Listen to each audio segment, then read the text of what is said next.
Ulikuwa huko wewe? Wewe unaangalia TV kumbe. Sasa ningekuonea wapi na sisi hatuna TV. Labda ningekusikia kwa radio. Line ya 3 pale kwa mashabiki pande ya right. Labda kwa radio nikusikie uko line ya 3. Sasa na yule alikuwa kabla alikuwa anamtuzela. Sasa kwa sauti isikiki. Shida ndio hiyo. Rudi bana, ukisikia ikitangazwa kwa TV. Sikusikia. Kwa venye linyesha mbaya. Sikusikia na nasikia tu. Kama na ndege huko juu. Ndege wewe ulikuwa pamoja na hiyo ndege yenye nilisikia ilikuwa imekwama. First chamber. Na chemba ni wapi?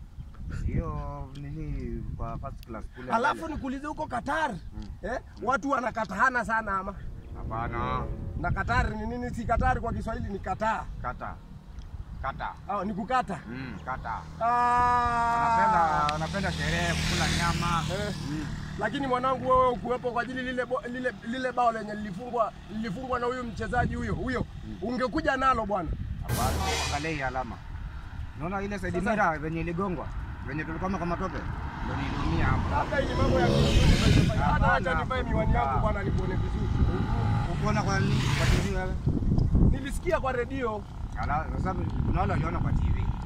Sasa TV. Lakini sasa kwa tungekuwa TV ungeniona ndio wapi. Oh, no.